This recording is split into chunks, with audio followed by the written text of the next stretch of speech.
กราบสวัสดีFCทั้งช่องของสงกรานต์นะคะมื้อนี้จะมีแนวทางรัฐบาลไทยของพสข.มาฝากค่ะพสข.เลข14ก็มาย้อนหลังเด้อพี่น้องเพิ่นให้14114ตำลาวมาย้อนหลังออกไทยค่ะพี่น้องระวังค่ะเลขพอนี่อาจจะมาออกไทยนะคะที่เพิ่นให้ลงไปนั่นออกเมดแล้วของตำลาวนะคะ68มื้อนั้นพี่น้องเอ้ยก็ออกนะคะมื้อนี้นะคะงวดประจำวันที่1สิงหาคม69พอได้นิมิตแล้วแต่ก็เห็นเป็นโตพี่น้องนิมิตเห็นเป็นโตบนเป็นบนลางเป็นลางจะเป็นตัวใดนั่นเฮาไปรับชมรับฟังกันได้เลยค่ะฮัลโหลพ่อสวัสดีค่ะครับสวัสดีครับแม่บุวานบ่ได้โทรไปเอาโอ้เสียดายผมก็ข้ายากมันนี่ไม่ได้ยุ่งวันไม่ได้ยุ่งบอกเจ้าของสวนพระเจ้าได้อยู่พ่อ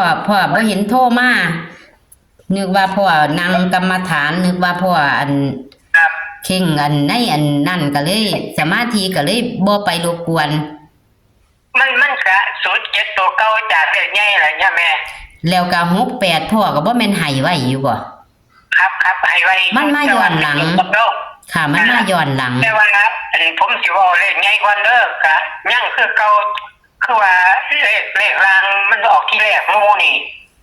มันสิย้ำตัวเก่าคือสิเข้าเด้อย่าแม่เด้อเป็นเลขใหญ่แม่นบ่พ่อแต่ว่าเลขล่าวมื้อนี้ผมก็สิบอกทีแต่ว่าสิบอกเลขตัวเก่าให้มันอย่าลืมเอาจังซี่ให้บอกวันที่1ก่อนค่ะนะวันที่1สิงหานี่ก่อนเอาเว้าวันที่1ก่อนพ่อครับเลขล่างนี่4เก่าแต่ว่าตัวกันมันอาจจะขึ้นตัวนึงก็เป็น50แต่ว่าเป็นกันไว้ซื่อๆเพราะว่ามันเห็นเป็นตัวที่แรกเลยตั้งแต่มื้อเลขออกวันที่16ค่ะเห็นเป็นตัว4เก่ามันยังอยู่เลยครับมานี่ครั้งที่2นี่มันมาเป็น7แล้วก็เลข0อยู่ห่างๆนี่มันอาจเลข0นี่มันสิหมุนรอบของ7อยู่อันนี้ผมไม่มาอ่านเป็น2คำตอบคือว่ามันสิเป็น0 ได้แต่ว่าตัวสิยังอยู่เลยนี่ผมสิแยกออกมาของเลขวันที่1เลขใหญ่นี่คือ07กับ79 2ตัวครับมีเท่านั้นเป็นเลขวันที่1เป็นเลขวันที่1เนาะพ่อเนาะครับอันนี้สิอยู่ตัวแล้วครับคือผมบอก07นั่นน่ะ07กับ79หรือ97ก็พ่อ79ครับ79ครับนี่ล่ะเป็นบนบ่พ่ออันนี้อันนี้เป็นบนครับแต่ว่าเลขกลางนี่มันออกคอนโมของเลขแล้ววันที่1นี่เลขกลางนี่มันเห็นเป็นตัวเลยคือ4เข้าแต่ว่าผมมาอ่านเบิ่งไม่เคยขึ้นเคยลงแต่ว่ามันเคยขึ้นเคยลงแล้วก็ผิดจนนิดเดียว46เนี่ยมันออกไปแล้วค่ะครับที่แรกป่านนี้มันก็สิเหลือจะเป็นตัวกันไว้ซื้อผมคิดว่ามันต้องเป็นตัวกันแรกคือ50เท่านั้นนะครับเราก็สิบ่ขึ้นถึง51เท่านั้น50นี่50นี่สิเป็นหยัง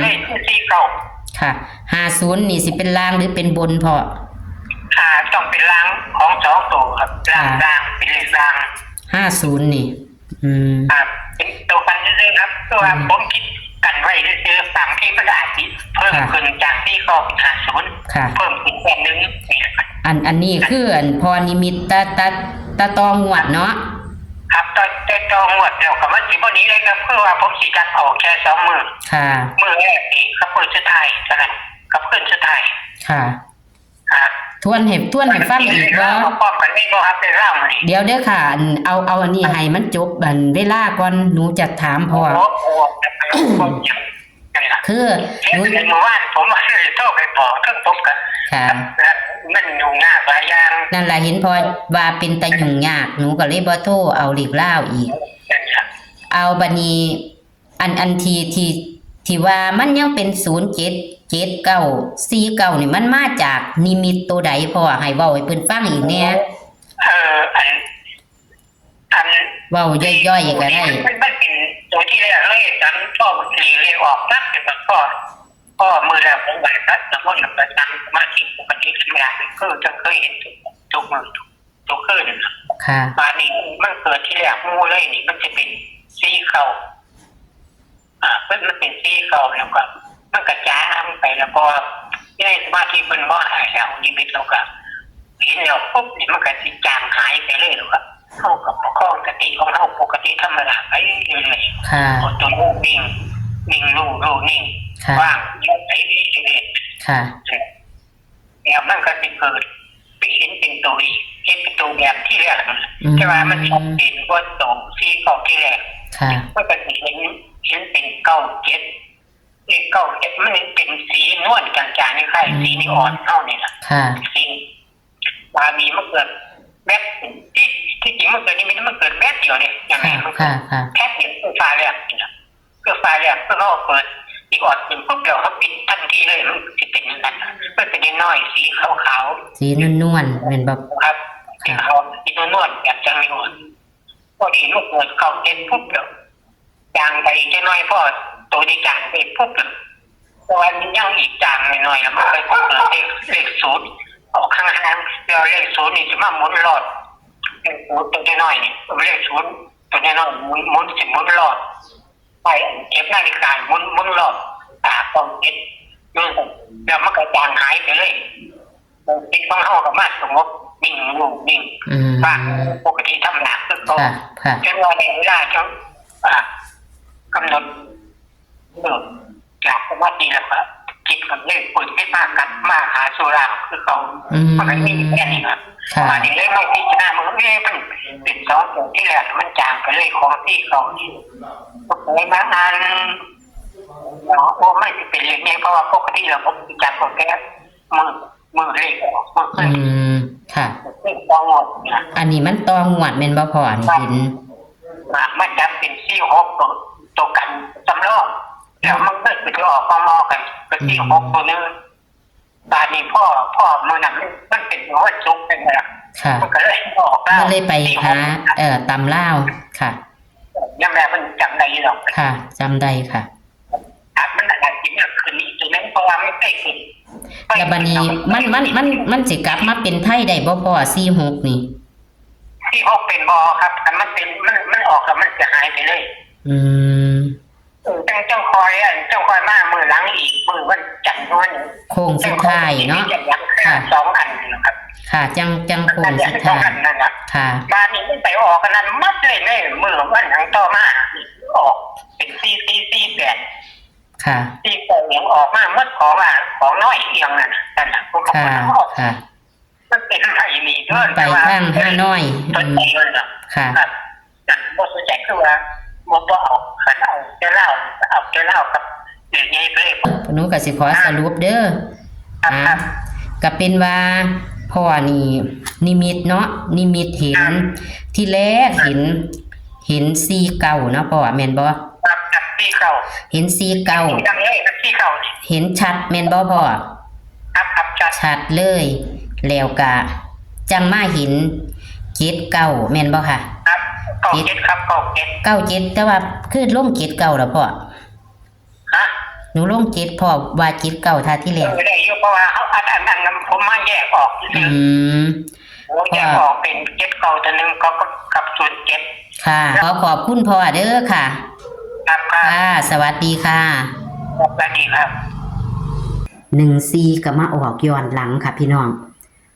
ของพอมาออกย้อนหลังเด้อ14ก็เลยนี่ค่ะ1 สิงหาคม69พศค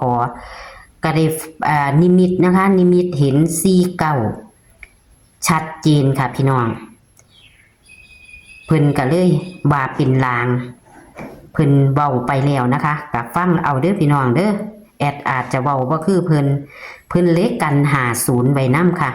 แล้วมานิมิตครั้งที่2มาเห็น97พี่น้อง97แต่ว่ามาเห็น0อีกพี่น้องเห็น0พ่อล่างๆที่จริงแล้ว เพิ่นให้ไว้นะมันจะเป็นเลข3ตัวแต่ว่าเพิ่นว่าบ่เอาเลข3ตัวเพิ่นตัดให้เลย9707ตามที่จริงเพิ่นว่า07สิบ่ให้เอาล่ะพี่น้องแต่ว่าเอาแอดได้เขียนแล้วก็เลยต้องเอาไว้นะคะเอาค่าเทียมมันมาเนาะพี่น้องเนาะแต่ว่าเพราะว่าเพิ่นก็ว่ามันอาจจะบ่เป็น6ดอกเพิ่นว่ามันออกแล้วไปตำลาวแล้ว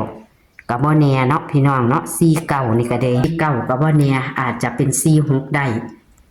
97ก็อาจจะเป็น67ได้เนาะพี่น้องให้พี่น้องกลับหัวเอาเด้อเพราะว่าเพิ่นอาจจะมั่นใจนะคะแต่ว่าอันใดมันก็บ่แน่นอนเนาะพี่น้องเอาขอให้โชคให้หมานกับพศขในงวดวันที่1สิงหาคม69นะคะรัฐบาลไทยค่ะโชคหมานค่ะขอคนละไลค์คนละแชร์นะคะให้กับพอและช่องของสงกรานต์เหมือนเดิมค่ะโชคหมานค่ะสวัสดีค่ะ